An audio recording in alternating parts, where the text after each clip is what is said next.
to kick in.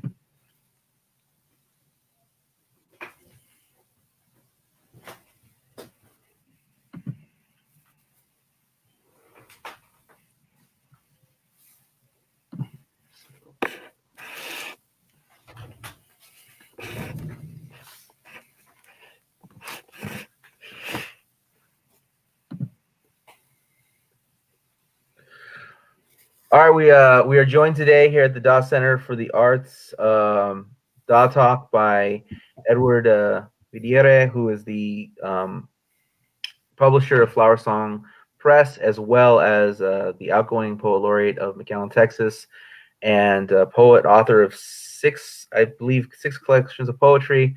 And we could not be more honored than to have him here today. Edward, why don't you open up with a poem? All right. Actually, I want to open up with someone else's poem. I want to open up with Celestial Hobo by Bob Kaufman. Happy birthday to him, wherever he may be. Celestial Hobo, for every remembered dream, there are 20 nighttime lifetimes. Under multiplied arcs of sleep, zombie existences become existence. In night's warped rectangles, stormy bathtubs of white wavy sex come hotly drawn. Every day, confused in desperate poses, loses its hue to data prodigies of black. There never was a night that ended or began. Wow. So what does the work of Bob Kaufman mean to you as a poet? Well,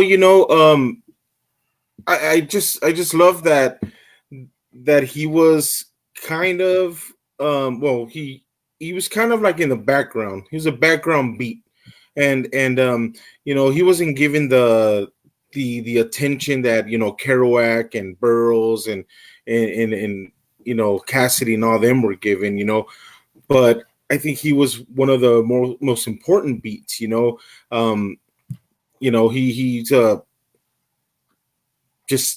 just his words were just. I imagine him just hanging out, doing his thing his own way, not worried about what other people were thinking or wondering and stuff like that. But he just went with the flow and just let the words come out as they had to. He's a surrealist, someone that was ahead of his time. Went through a period where he was just where he practiced. He went through a monastic silence for months. Even I think he did it for even years, where he wouldn't speak a word. And it's a discipline. Where it's just you wonder what went through his head. You wonder what he was thinking. You wonder, as a poet, to practice a silence. And not be able to, not that he wasn't able to, but have that discipline to not say a word. For a poet, who's filled with words, how difficult was that, and what kind of discipline did it take for him to just keep it in and just be aware of what was around him and how he viewed the world. And sometimes it's one of those things where it's some kind of a gift that just makes you say, man, I wish I could do that, And now in these times, of course, is that even possible? Is it even possible for one to go about life without speaking, without uttering a word, especially with everything that's going on? It's important to say things, but to not do it and still, many years later be someone that's just an inspirer, someone that's someone to look up to, in other words. Yeah. Bob Kaufman's definitely a giant. Could you share some of your own work? Sure. Let me know if you could see me, because I'm switching over. Can you? I can see you. You're radiating. Actually, you're glowing. Hey man, I don't know what it is. It must be that steak I ate. Yeah. So So yeah, so we're talking pandemic, right? I mean, everybody's talking about it, and I kind of promised myself to try to write positive things during the pandemic, but um, sometimes it just doesn't come out that way.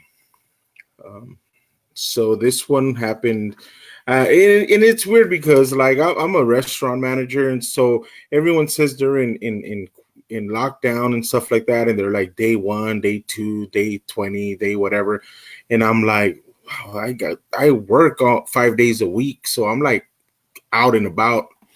Yeah. So I only like stay indoors on the 2 days that I don't have to go to work. But I wrote this on day 6. Books shake on the shelves. Water is sipped like a fine cognac. Eat slow and chew longer. Notice the art on the wall and details on family photos. Talk to planets. Watch the cat on catnip trip. Watch doomsday flicks. Get rejections in the mail. Nothing is the same, yet nothing has changed. I still miss the flowering of the night blooming cereus. Dogs continue their barking. I still enjoy my coffee before the city wakes. A few incarcerated souls will never see a ball game. There's a child being sold right now, and if they could, they would swallow this pandemic whole. Bob Kaufman folded his silence in neat squares. He was too ply for this world. He was the shit. Oh, that's great. That's fantastic. That's fantastic. So you are the author of 6 different collections of poetry. Right. Yeah. That's relatively prolific. What is the what drives you to not just write so much, because a lot of people have they got a lot of stuff in the files and on napkins and in your collections, but Right. what drives you to just to write it, publish it, and just get it out there? What fuels that mentality? I think the fact that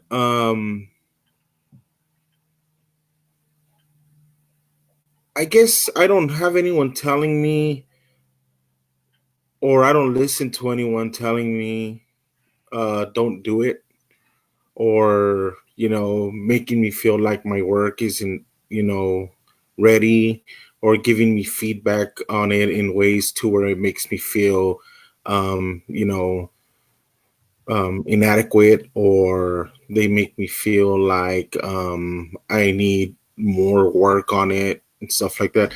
I mean, let me tell you something. I read a lot of books. I read a lot of poetry books, and I've read the greats, and I don't like all their work. They've got shitty poems in their books, and they've got great poems in their books, right? Otherwise, That's the fact. It's like an album. I mean, it's rare that you buy a musician's album and every single song is like gold. They've got the B sides, right? They've got some sides. They've got some songs that they're just fill-ins, right? And yeah, they're not that great. So, if I start to think that I need to write every poem and that each one needs to be a masterpiece, or each one needs to feel like it's ready for the public, then I would have put out I Took My Body on a Road Trip, which is my first book. Um, because I'd be afraid, I'd be self-conscious about what people thought and stuff like that. And I guess I'm lucky, if you want to call that I wasn't in an MFA program in for that reason only. Maybe unlucky to where maybe I could have gotten better tips, maybe in the editing process at the beginning of my writing, career and stuff like that, where it could have helped me fine tune my things I do now, that took me, maybe some books down the line. But, it's okay, to see the, I would say, to see how I've evolved as a writer, reading my first book to my sixth, and then eventually, when I put out my next book, I think people will be, whoever, ends up reading all of my books will say, wow, this is book one, book two, book three. Wow, how he has evolved as a writer, or oh, how he has changed, or oh, how, or even, man, I miss those poems that he used to write when he first started writing. So there's the favorites. There's people that really like the old barrio style writings of things that I wrote when I first started writing. Now I've got more surrealistic poetry, more persona poems, more things that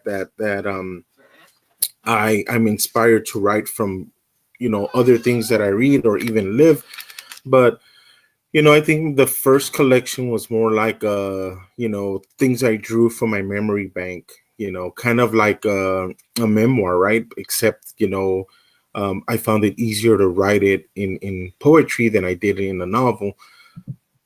So it's just one of those things. I I I'm not afraid of putting it down on paper. I'm not afraid of what people think. I get rejections all the time.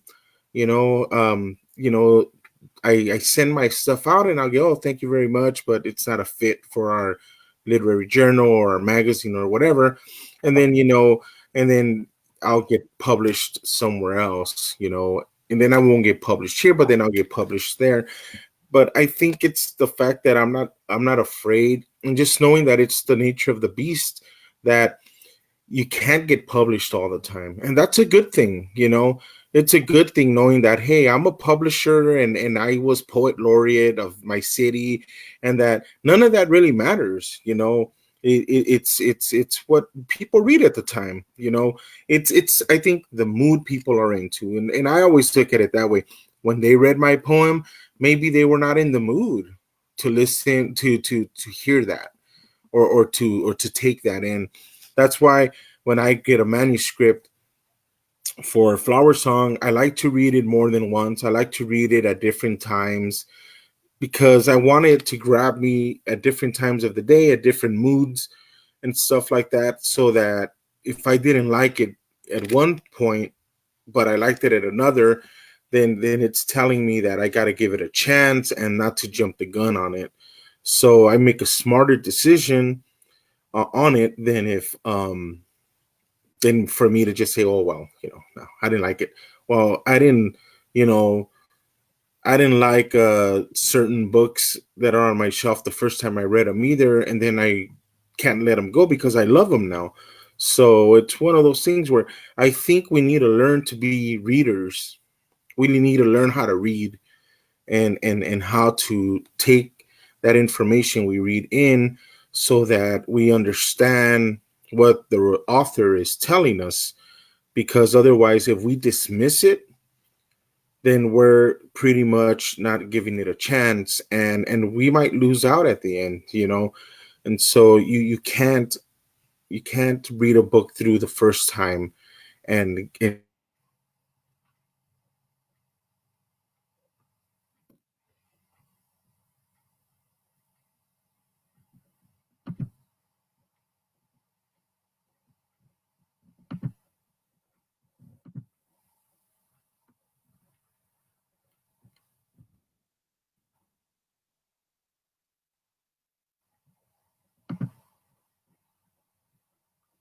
All right, looks like we lost Edward.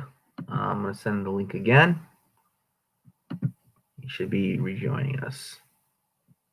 Are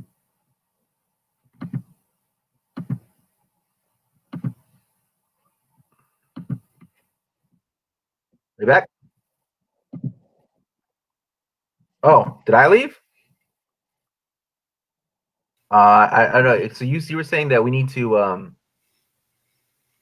We were talking about the process of being rejected, and you keep moving and you keep going. how long was I talking to myself? How long you were talking to yourself, but I'm sure it was, you said some great things I heard, and then all of a sudden you froze, and then you were gone, and now you're back. But it was very very it was very inspirational. So I'm not sure what inspirational nuggets we missed.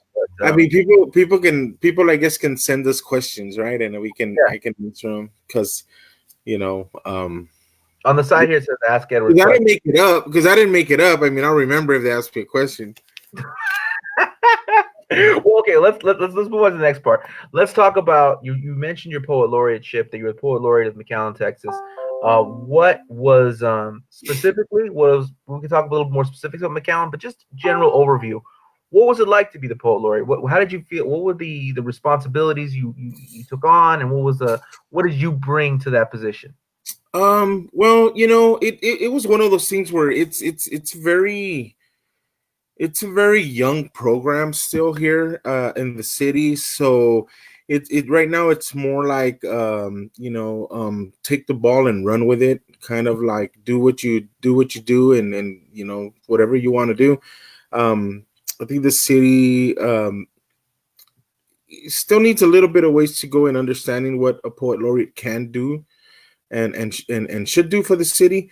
But I did a lot as an author, you know, during my you know, as poet laureate. I published a couple of books during that tenure.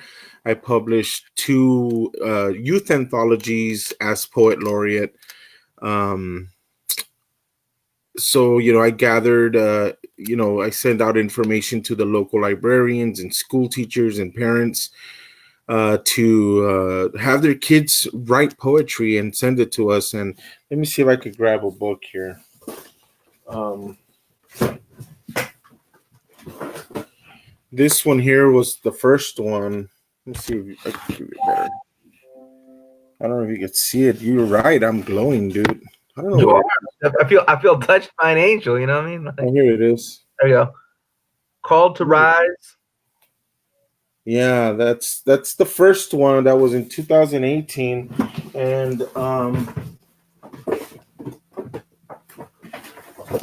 this was last year's. And this is some beautiful artwork. The cover art, that world, that sphere there is by Dan Vera, wonderful artist and poet himself.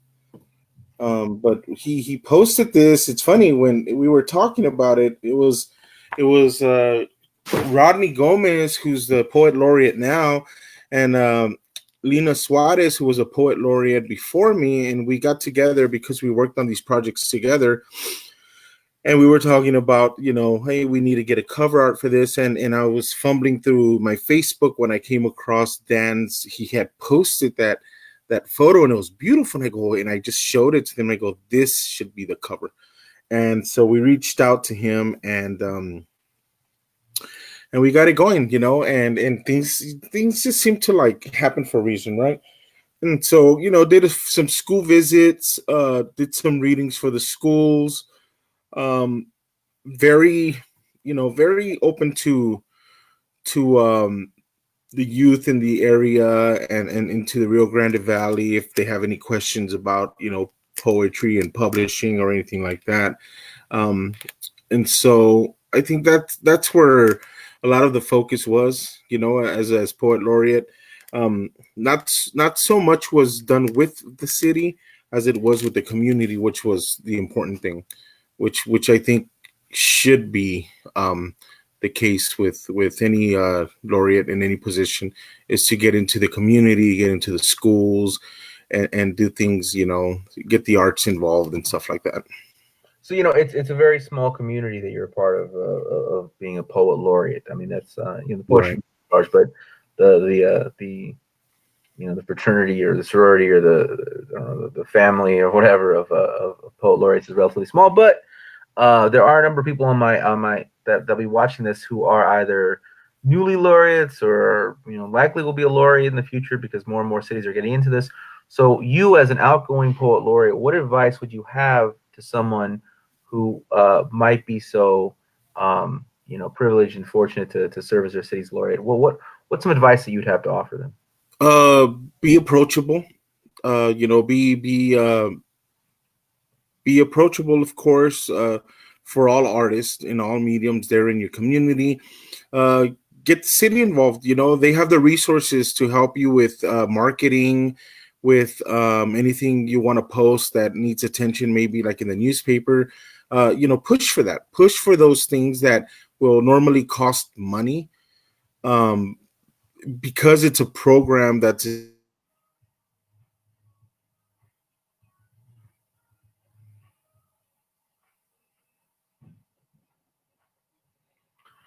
So Edward has frozen again. He's probably saying some really wonderful, amazing things right now.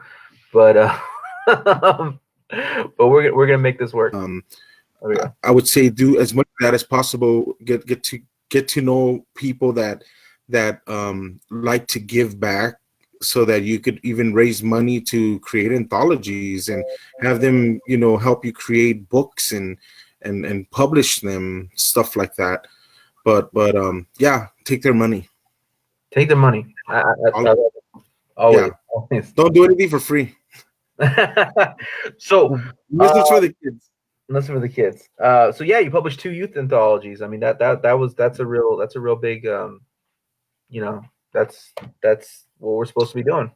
And it's going to continue. Rodney Gomez is going to continue with this program, and we incorporated also youth a youth section in the Boundless, which is a Rio Grande Valley International Poetry Festival anthology. It's been, they've included the youth poetry for some years now, and we've included them again this year. And so it just keeps growing and growing. Kids are getting more involved, and I think it's getting the attention of librarians and teachers and parents, and they're saying, hey, I guess, hey, you write poetry. Well, guess what? They're publishing. You should look into that. And we've there's a lot of people, a lot of kids out there that are writing some heavy stuff. And I think we need to nurture that and continue to allow them to express themselves, so that we don't stunt that part of them and keep them quiet. I think it's a healing thing. I think it's also even life changing, and sometimes even life saving. Yeah, no, absolutely, absolutely. So you've mentioned publishing a few times. You've mentioned Flower Song Press a few times. Um, can you give us, before we get into what the press is doing today and where it's going? Let's look back a little bit. Where has the press been? How did Flower Song get started? What is some of the history of Flower Song? Okay, so Flower Song started as Flower Song Books, and it started with the founder David Bowles. And 2 years ago, he gave me the keys to the car and said, "Go ahead and he was busy. He's writing award-winning books, and it's time consuming. I'm not gonna lie to do publishing work and stuff. And so he was busy doing a lot of writing, and he's also a professor and touring and doing stuff like that. So he was pretty much kind of slowing down on that part. And I was excited because he had published my book Chicano Blood Transfusion, and I brought it up to him and I said, hey, who's going to be the next author you publish through Flower Song? And he's like, I don't think I'm going to do it anymore. And so I offered to take it over, and he trusted me with it. And so ever since then, we've published several books. We've the first book we published was Sensontle Mockingbird, Songs of Empowerment by Daniel Garcia Ordaz, who's also the founder of the Valley International Poetry Festival here in McAllen, Texas.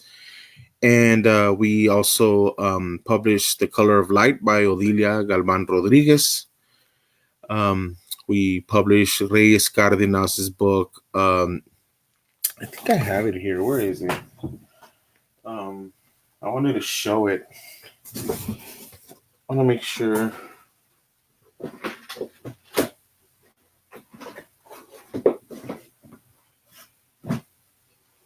Tortured Barrio Songs. Um, I have it somewhere. I have a bunch of books here, but Vidaurre Cardenas's book, and and then we published several poets out of San Antonio. Um,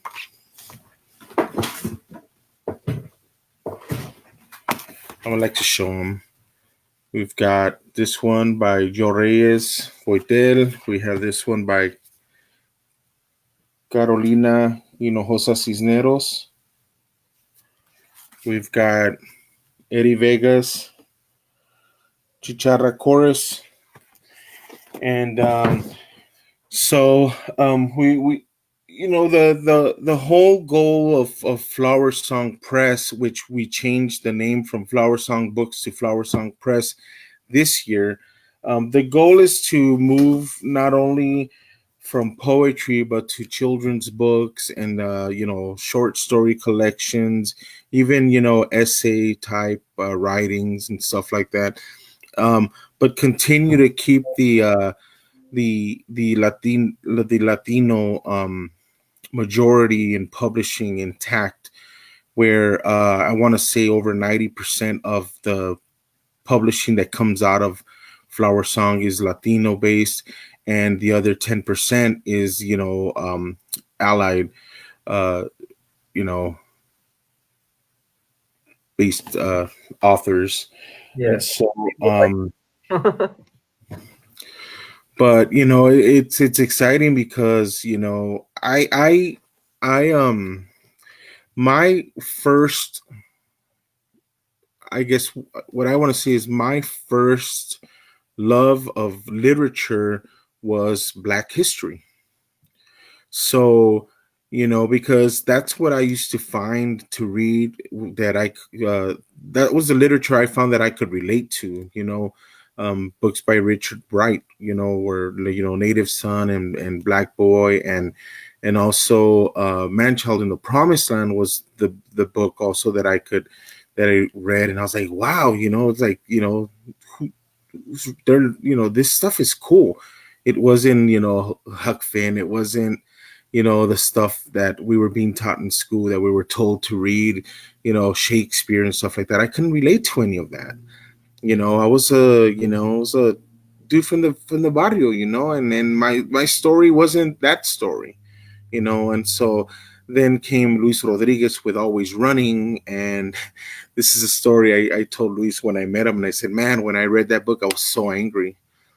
I was so angry that you wrote that story, because we all have that story. We just didn't write it. You know what I mean? yeah. And so it was like, how dare you?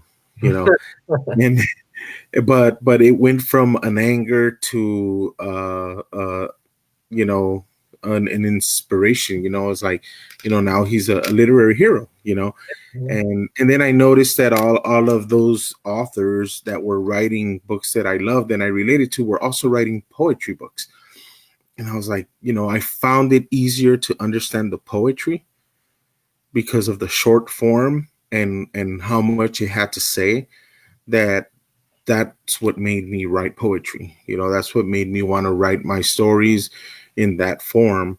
So now to me, it's important to get um, the poetry out there of people like me, of people that have things to say, and so, you know, when I'm reading manuscripts and just things that are, man, this I don't read it and think, okay, I enjoy it, but I read it and say more people are gonna love this, and it's like, let's get this out there. Let's not be selfish and keep it and hold on to it, and let's get it out there and let's talk about it, and let's um hope that there's a movement behind it, and let's hope that many people pick it up, and yeah, it's important, to get the work out. Yeah. So you mentioned that this press was put together initially under David Bowles, and David Bowles was recently involved along with Miriam Gerba and Roberto Lovato in Dignidad Literaria, and I know I did a couple events with them. I know you did a couple events with them. And it really seems like, it was really a wonderful victory that they were able to get Macmillan to kind of make some concessions and stuff like that. But it was always my contention, and I think this is something you and I share, that in the long run, what we need is our own press. We need our own presses, not just one press, but we need a whole network of presses and we need our own avenues, and we need to do the work to create them now. I mean, how do you see Flower Song as an instrument towards that, towards creating something that belongs to us? It is important. It is important to see presses grow out of, branch out. There it should be like a farm system. Not just one big press. I would be selfish to think that, or hope that Flower Song Press becomes this only, press that's putting out work. I mean, there's a lot of presses out there. There's Cinco Puntos, there's Tiachuchas, there's Aslan Libre. There's a whole bunch, and it's like there's not enough. You know, um, there's not enough. It's like there should be one in every town. you know there should be presses popping out in small, in East LA, in Boyle Heights, in San Francisco.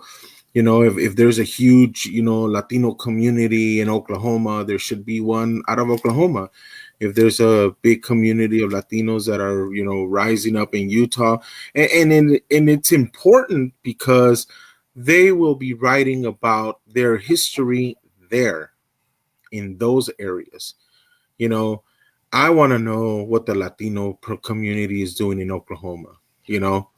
I'm writing, and I'm writing and I'm publishing poetry of many authors, or some authors that are coming from border towns.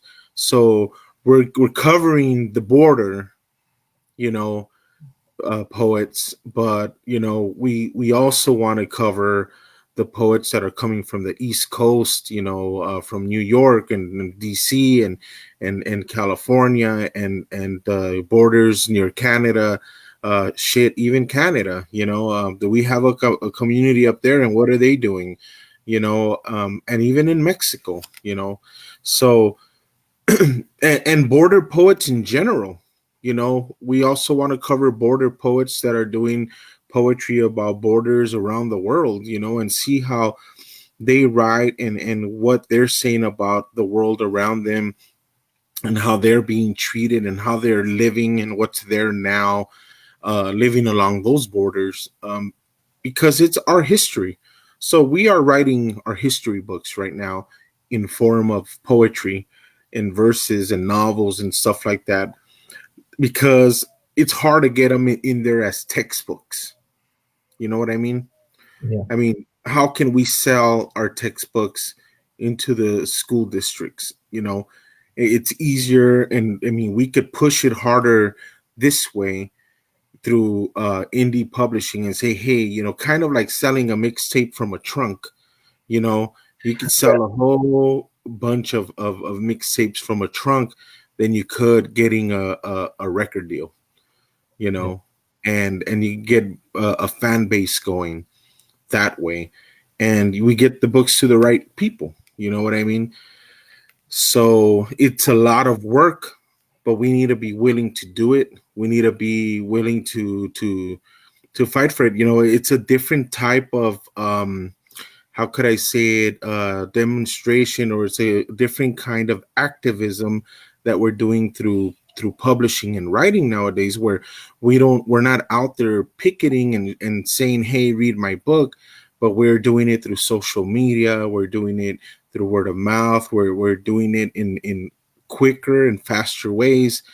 And we need to get smart too. We need to learn how to do all that, so that we're up to date with the speed of things, and we don't fall behind. So we need to not only be aware of the publishing part of it, but like everything, the graphic designs and the coding and the distribution part of it and stuff like that, so that we are ahead of the game, and that we are not dreaming and hoping that, oh my God, I hope Macmillan picks me up, or these guys read my book.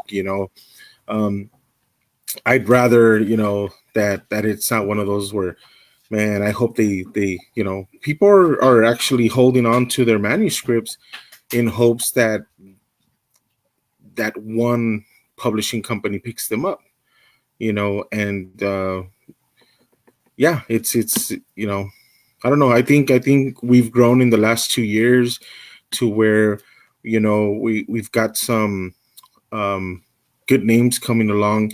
I don't like to compare people because everybody that I publish, to me, is great. I published them for a reason, because I think they got something in them. What they do once the book is published, is important too. You have to, I see the way you work mowing leaves of grass, and it's important that, I've been published, and I know that when I don't move a book, it doesn't sell. When I don't talk about it, it doesn't sell. When I don't post about it, it doesn't sell. It has a lot to do with that, and I hope that one day we get to the point where, Flower Song Press can help with areas of marketing and stuff like that. But it's going to take some work. It's going to take some work, and even though we're not there yet, we still have the people coming and saying, hey, I want to be part of that team that you got going on, because you guys seem to be doing something that's important and good. And it's not so much for the monetary part of it, because even, I was talking to an author yesterday, and he's like, man, he's like, that's not even something that I'm, sweating right now. He's like, I want to know, about all these other things. Where is the mindset of Flower Song? Where do you stand for? And that to me was like, damn, that's important. That's important. It's like, what do you stand for? I don't care if the book makes a penny. He goes, where do you stand? Where's my book gonna be? Where am I letting my words get printed? And because I want to be part of something that means something. You know, because they've tasted, big presses, and they know that it's never really a big thing when it comes to the money there. It's more about, the name, and what kind of respect does their book get, and their words and their name, or are they just another feather in the cap of the press? you know um I still, want to read the work. I don't care, who it is. I still want to read it. you know there might be something anti-Semitic in there might be something racist in there, something misogynistic, and I don't care who it is, but I might want to edit that and say, I don't like this. You know what I mean? I don't like this at all. I don't want this in the book. And so I still have to have that control, over the things that get published, over, who gets published, Yeah. because who they are. Right, right, right. So when he asked you what does the press stand for, what did you say? What did you say? I told him, well, I went into talking about what I thought of his work, Mm. and said, it stands for, exactly what you've been doing all these years. you know and I don't want to say anything yet about who it is, because we still haven't talked about the contract. But to me, he's somebody that's like wow. It's like Juan Felipe Herrera is to me, or like Alurista, or like Lorna Di Cervantes, or you know Odilia Galvan. They're he falls in the bracket. He falls in, Reyes Cardenas and stuff. They fall in this bracket of people they've done their work. They've been doing it for a long time, and they've laid the groundwork. They're trailblazers. And so, when I was talking to him, I told him, you just give me that,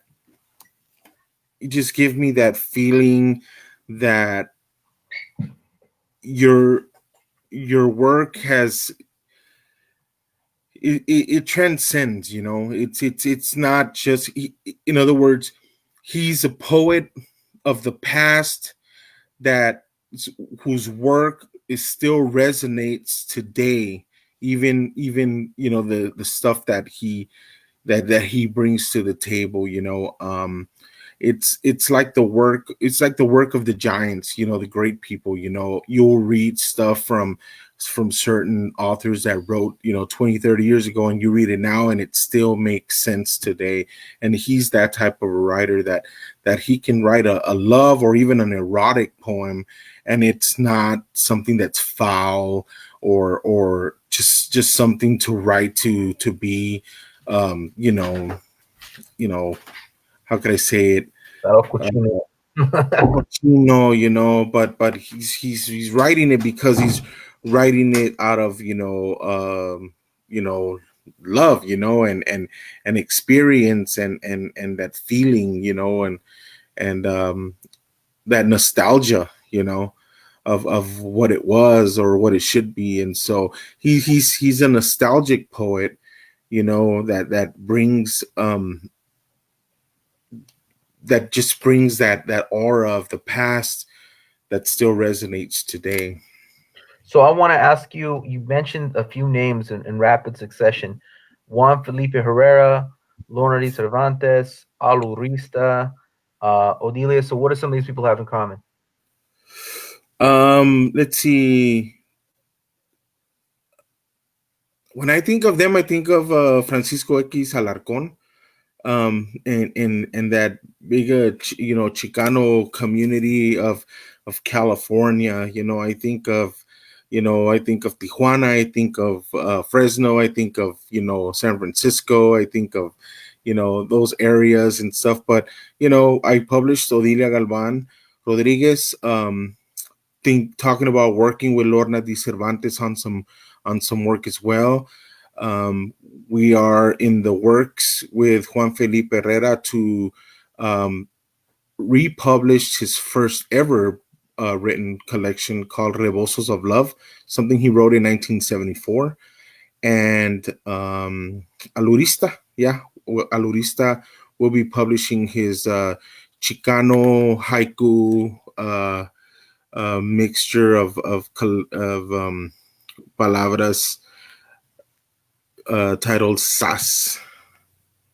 So I'm editing that collection right now, Aluristas, and working with uh, artist Mario Godinez out of Harlingen, who's going to take a crack at the cover for his book. Yeah, that is just really. I mean, we're reaching into the past and moving into the future. That's some really those are huge. That's I mean, we walk amongst giants. Uh, Well, but not only that, but you know, we're publishing the future giants too. You mm, know, we have to have that mentality, Matt. Um, I should wear my mask. We should have that mentality though, Matt, that we are the future, Juan Felipe's and Luis Rodriguez's and Bob Kaufman's and Gil Scott Heron's, and we are the future. What Kerouac was, what all these people that are looked up to, that we are them now, and we can't wait to die to feel like we can, leave that staple, yeah. that stamp on the poetry world. We have to walk, talk, write, perform, speak poetry like if we are the future, poets that will be, referenced and inspired and stuff like that. I have to do that with my daughter. I have to let her know that, Flower Song Press right now might be an indie press, but when I talk to her about it, it's City Lights. You know, that's how I introduce it to her. Yeah. You know, I introduce myself as a poet, uh, bookstore owner, whatever. I tell her, hey, look at me as the, I introduce myself, or I come to her, I come across to her as like the, Latino Ferlinghetti. I have to give her that, you know, because I don't, so that she grows up feeling like it's everything that I'm doing is with purpose. It's not like, oh, let's see what happens. No, we're making it happen, and we're gonna do it. So Mhm. we have, like Gris Munoz out of El Paso with Cuatlicue Girl. you know that will be, a book that maybe somebody 40, 50 years from now will want to republish in a new press, and they'll ask her when she's all viejita, hey, I want to publish you, Yeah. blah blah blah, you know what I mean? And Matt Cedillo's book, they might come up 20, 30, 40 years from now with the new technology, with an even badass better cover than what we put out, of your book, and say, hey, we want to republish your book, Mowing Leaves of Grass. Mhm. But we we have to have that mentality that we are important, that we are making a difference, that we are the now poets, that Yeah. we are not like, oh, who's your favorite poet? When they ask you, who's your favorite poet, I I try to say a lot of the time my contemporary poets.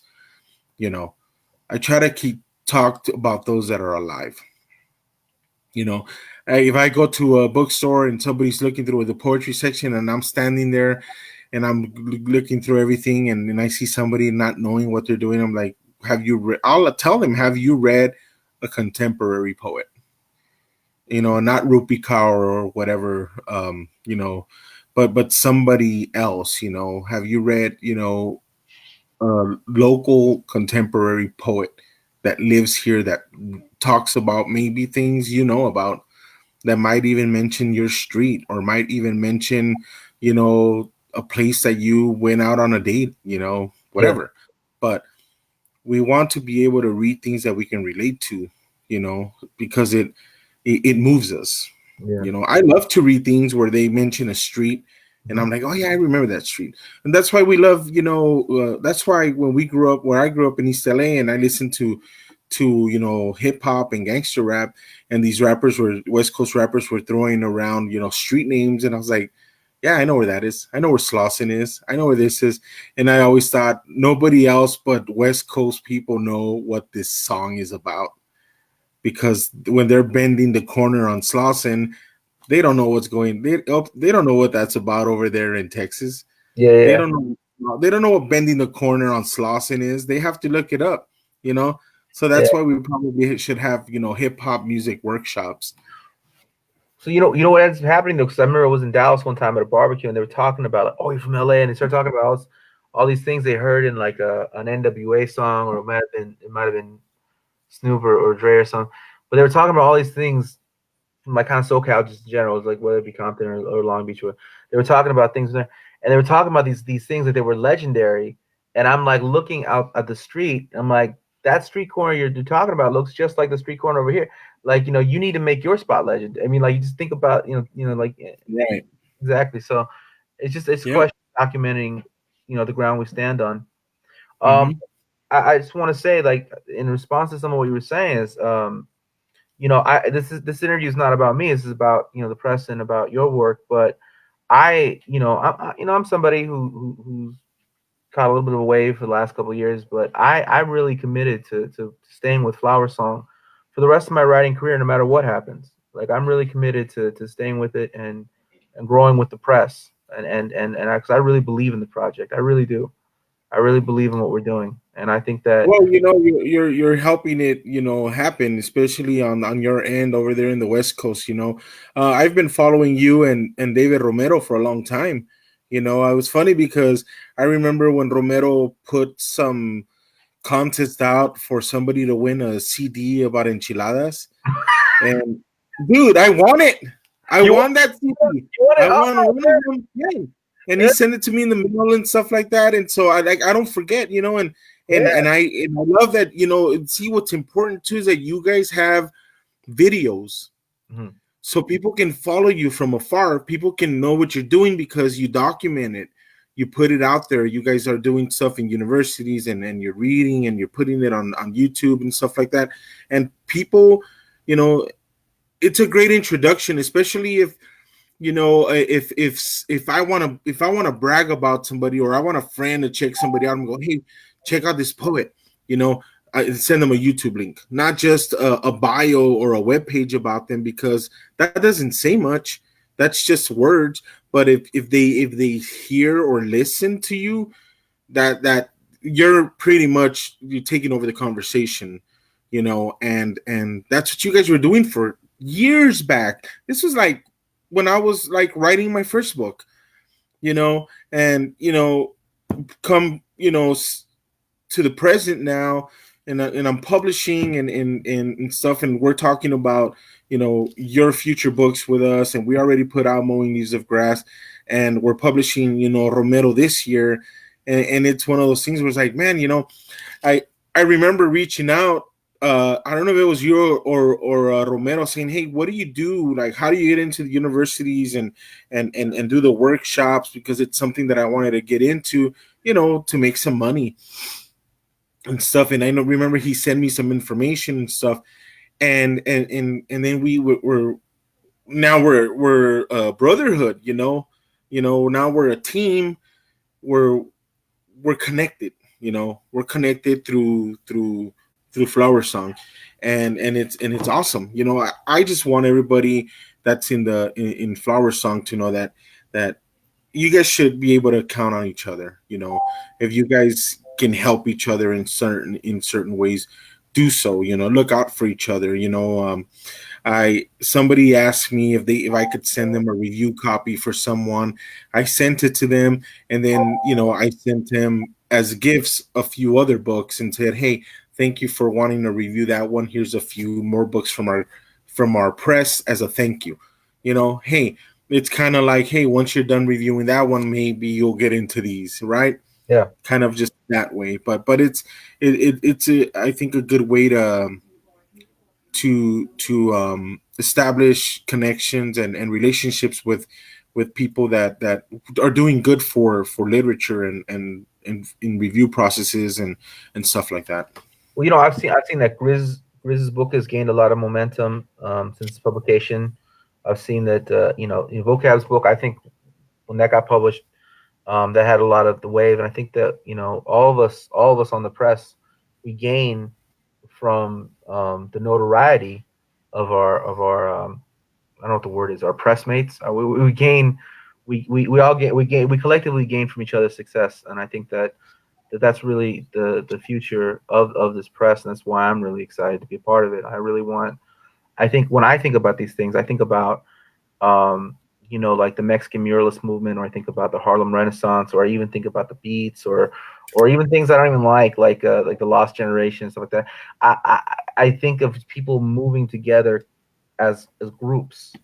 It helps. I mean, like it just helps, and it's true all over the world. Even like I don't think random example. James Joyce and Samuel Beckett, right? The Waiting for Godot and Ulysses. Those two guys knew each other. They drank together. They hung out together, and even though maybe they're not always associated, they moved through history together. And I think that that's the kind of thing Yeah, that we can do.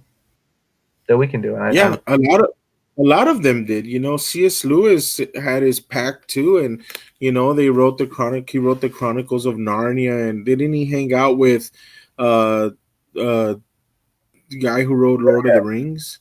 yeah, Yeah, I mean, Narnia and Tolkien. Yeah, yeah, yeah, if I'm not mistaken, right? They used to hang out and whatever, but yeah, they feed off each other, you know, and you see these collectives getting together and forming, you know, workshop groups, you know, together, and those things are important, man, you know, because they do help each other out. And it's one of those things where poetry is no longer, I think, an isolated thing of just, one person, or I'm an introvert, I'm gonna write by myself. Yeah, there are a lot of poets like that, but there's also a lot of poets that are getting out of that, and extending and reaching out to other people to say, hey, let's get together and talk, and let's help each other out, and let's write together. And I mean, some great stuff will come out of that, because when people are shooting ideas back and forth, it's different than just one person thinking on their own. When there's a group of people just throwing ideas at each other, and each one has a notepad and paper, and I mean, groups of people make things happen, especially when the goal is the same. If they have the same goal in mind, it's they come up with some really cool shit. Than when one person is trying to do it all by themselves. It's like a group project, but they still can individually come up with original things from it. It's poetry, man. Poetry we take from others. We take from others. We take from the past poets, from the present, and we they're gonna take it from us. Yeah. So we got a question here actually. So it says, "Hi Edward." This is from Karina. She says, "Hi Edward. Do you have any advice for Chicano youth who are interested in writing poetry but don't know how to get started and or build the confidence to start sharing their work?" Let's see. Do you have any advice for Chicano youth who are interested in writing poetry but don't know how to get started? They don't know how to get started, but they're interested, and to build a confidence and start sharing their work. I think they need to read poetry while they write it. I think they need to do a lot of reading of poetry to get a feel for the art form of it, to try different styles of poetry, to challenge themselves to write different things, different styles of poetry, um, and to so that they could see the form and see how other people are writing, so they could see the shape of a poem. You know what I mean? So that it just it depends. And it's all different. Let me give you an example. Matt Cedillo. Mhm. His book, his poem, his writing is straight down. It doesn't have words to the right, or it's not broken down in stanzas, but it's written to the way he reads it, and it's spitfire, and it's fast, and it's performance, right? And that's how he reads it, and that's how you follow along with it. Now, if you want to take breaths between words, then that's something that I think young poets should understand. They need to be able to write, and then they need to read it, and then see where their breath needs a break, and then maybe mark it and say, okay, I need to stop here, and then maybe start and give that line a space. And then they start forming their poem to where they're comfortable reading it. So I think they need to write it first, they need to read it, and then they have to break it down. First, break it down to where they know how to, where it feels comfortable coming out of their mouths, and then get back and work on it editing wise. Mhm. But never be afraid. If you're interested in writing poetry, you could write poetry for many years and not have to worry about other people seeing it, of course. But um, read a lot of poetry if you want to write. If you're not reading poetry and you're calling yourself a poet, that's difficult. That's difficult to do. Otherwise, you're gonna get stuck just writing one way, Mhm. and you'll never know what else is out there. And people will get bored of your poetry after a while. They'll be like, he's writing or saying the same shit over and over again, and that's it. They'll give you a chance the first time, but they're gonna want to see something different. They're gonna want to see something different. Variation, yeah. In contrast, what would you say that what would be something to contrast that? Like who would you say on the press, when you look at the page, it's kind of like it's a, I don't want to say a feast for the eyes, but it's something you look at the page and the words are in different places, and there's actually an art all to itself of word placement. Who in the press would you say that would be a shining example of that? Of word placement. Yeah, Um, everyone, see, everyone has a different style, and but I would say that if you look at Daniel Garcia Ordaz's book, um, he's such a lyricist, with his words, and it's fun to read. It's fun to read the works because they not only are they have some really strong meaning, but they're also playful. I think he's a great wordsmith.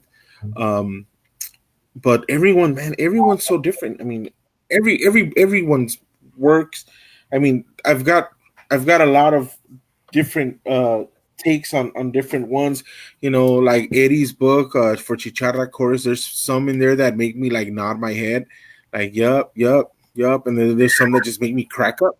Like I can't believe he said that. That's a trip. You yeah, know, and then where you have like Carolina's book, where it's very like nurturing, very spiritual, calming, kind of like brings you to earth and stuff like that. Um, and then you got Reyes Cardenas, who's it's a punch in the gut, man. It's hilarious, but it's so true. The characters he uses, and you just start thinking about, man, what is going through the mind of this Chicano. He's writing some real outlandish stuff, and it's a trip. But it's art, man. It's one of those things where it's like he's fearless. He writes in a way that's fearless, makes you laugh and makes you say, "Damn," you know, that's how it is, or that's so true. Um, you know, um, right now,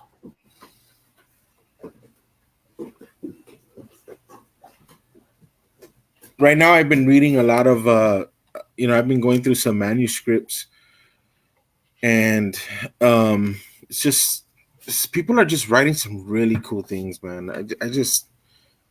I'm just in awe, with which people are writing. I go back to the books that I have in print on my book cover on my bookshelves, and then I look at the ones that I'm printing out that aren't published yet, and I'm like, man, these books they should be on a shelf somewhere.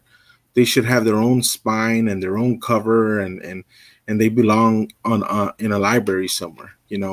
And that's when that's when you know that it needs to be out there. I was thinking also of Grease's book with the illustrations and how her Oh, that was amazing. yeah, how her work plays off the illustrations. It's really quite incredible as well. Yeah, yeah. And I don't want to end this interview without giving Matthew Revert some love. He's been my designer of on most of the books. He's based out of Australia, and the dude is amazing, man. He is amazing. He was working, through the Australian fires and stuff like that. He was still putting out work and still having to worry about what's going on. And now with COVID, the different time zones, that we're working through, and I still don't know exactly what time it is over there and what time it is here, but we're pretty off in times, but there's some chunks in the day where we're both awake and we're both doing things, and we're back and forth shooting ideas at each other. But he's amazing, and he's putting out some great stuff for Flower Song, and I just wanted to give him a shout out. Yeah, no, definitely. I mean, I But was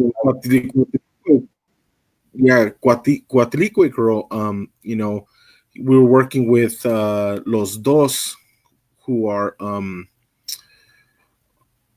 artists out of El Paso, and they worked with Gris originally, and then they sent together the manuscript with the illustrations, and then Matthew was able to put it together onto the page, and it looks beautiful. It's an amazing the way he formatted that into the book. Yeah. I mean, I was really, I mean, my first impression of Matthew was seeing just the work he did on mine, and I was blown away. And after that, I saw that Uh, he did the other covers, which are also beautiful.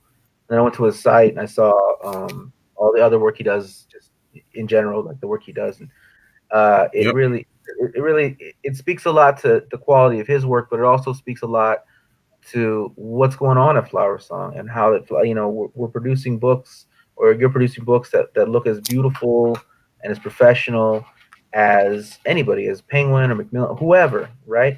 That the quality of the work and the quality of the production is right up there with anyone in the world. And yeah, and it's one of those things where we want the covers to look really, really good, but man, the guts in it are just as good. It's like, yeah, the cover, looks great, but wait till you read it. Wait till you get to the inside of it. It's just as amazing, and it's like, you know I don't know. I'm just so happy to be a part of this. I feel like I'm in it with all of you, and just enjoying every moment of it. Yeah. Well, are there any parting words, plugs, or anything you want to like let people know about before we close this out? Just check out our website. You can go in there now. Check out any. You can see a new book. Um, you can pre-order "Screw the Wall" and other Brown People poems by Juan Manuel Perez. His book will be out in the next few weeks. Also, Boundless, the anthology of the Valley International Poetry Festival, is also out for pre-order. And then you can check out our website, and you could find Matt's book there, Gris's book there. You could find Liliana Valenzuela's book. I mean, everyone's books there. Vocab's books there. Just go through, you know, go through the list, check them out, read about it. There's some author links. Um, we have some Flower Song press shirts and tote bags. They're also for sale. But just keep up with our Instagram page, Flower Song Press. Look for us on Twitter. Follow us on Facebook. In all the social medias, we should be always posting and putting up any new information that needs to be out there. But yeah, just be safe out there. Cover your mouths. Stay home as much as possible. We want you guys to stay alive. I'm gonna ask one more thing of you before we go, but I should mention before we leave that this has been put on by the Dawes Center for the Arts, which is a not-for-profit in Pomona, California. We're an art gallery as well as a kind of an art lab where we produce all kinds of things with the youth of Pomona. And we're also putting on this series to kind of inspire people to be involved in the arts of many different kinds. Before we close out, we have a request here. We have a request from Liliana Ramirez Vidaurre, asking to read a poem called "I Wish You."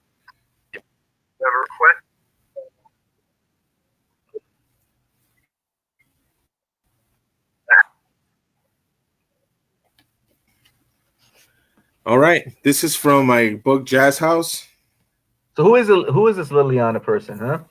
and this poem.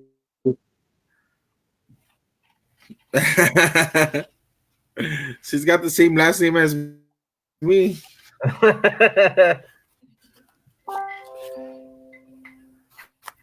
Can you hear me? Yeah, yeah. Our computers seem to be You conspiring against ready? us. So let's get this going. All right.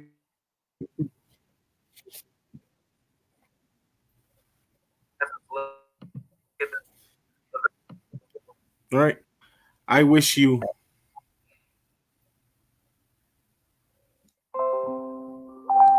Did it catch that? It caught "I wish you," and then let's. Is it working? It's working now. I wish you. Go go go.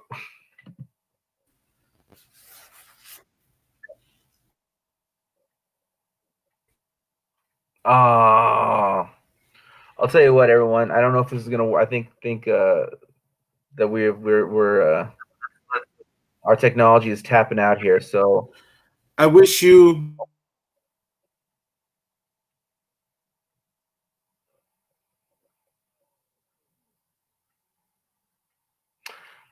I'm gonna bring Edward back on at a later time, and he can do empanadas y aguas frescas.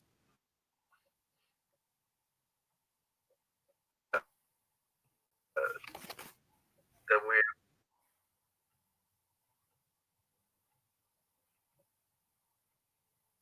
I don't know what to do. Should I interrupt? Appreciate you, Edward. We're gonna have you back on to read this poem.